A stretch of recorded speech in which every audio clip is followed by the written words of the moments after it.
एक गांव में एक जौहरी अपनी पत्नी और बेटे के साथ रहता था।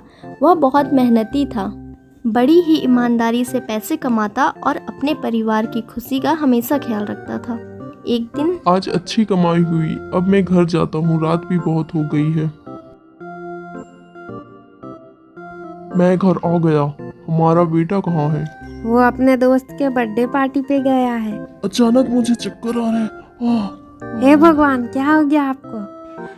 इस तरह अचानक एक दिन जौहरी बीमार पड़ गया और दिन ब दिन उसकी हालत और खराब होती गई। एक दिन सुनो बेटा, तुम्हारे पिताजी की तबीयत तो और खराब ही होती जा रही है। इन्हें किसी अच्छे डॉक्टर से दिखाने की आवश्यकता है।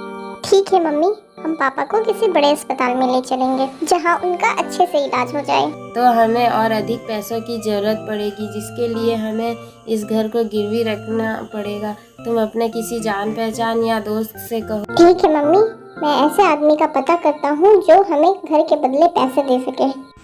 कुछ ही दिनों में इन्हें एक ऐसा आदमी मिल गया जो घर के बदले पैसे देने के लिए तैयार था।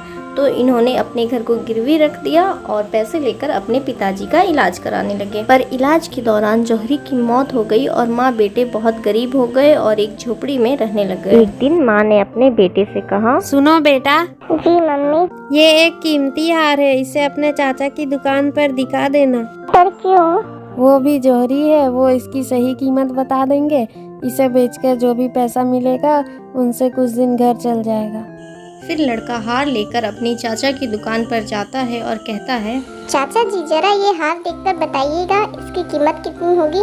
माँ ने इसे बेचने के लिए कहा है। चाचा ध्यान से उस हार को देखते हैं, फिर कहते हैं, अभी बाजार मंदा है, तुम इसे बाद में बेचना, अच्छी कीमत मिल जाएगी। वो तो ठीक है चाचा जी, पर मेरा घर कैसे चलेगा?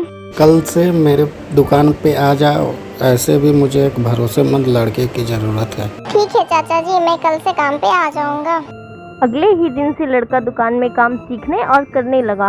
अब उसकी घर की आर्थिक स्थिति भी ठीक हो गई। धीरे धीरे रत्नों की परख में उसका यश दूर दराज शहरों में फैलने लगा। दूर दूर से लोग उसके पास अपने गहनों की परख के लिए आते थे। एक दिन उसके चाचा ने कहा, बेटा, कल तुम वो हार लेके आना जो बेचने के लिए लाए थे। ठीक है चाचा जी, मैं कल आते समय वो हार लेकर आऊंगा। अगले दिन सुबह लड़का अपनी माँ से कहता है, माँ जरा वो हार देना जो तुमने मुझे बेचने के लिए दिया था। ये लो बेटा हार।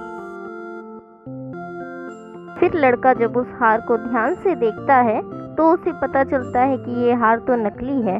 फिर वो अपने चाचा की दुकान पर उस हार को लेकर जाता है और कहता है, चाचा जी ये हार तो नकली है, आपने मुझे पहले क्यों नहीं बताया? अगर मैं तुम्हें उस समय बताता तो तुम और परेशान हो जाते। सही कहा आपने, उस समय वैसे भी हमारे पास पैसे नहीं थे और हमें पता चलता कि ये हार नकली है तो हम तो बहुत निराश हो जाते। इसलिए मैंने सही समय का इंतजार किया। आपका बहुत बहुत धन्यवाद कि आपने मुझे असली नकली की परख कराई और बुरे वक्त में हमारा साथ दिया, जो कि एक असली रिश्तेदार की पहचान है।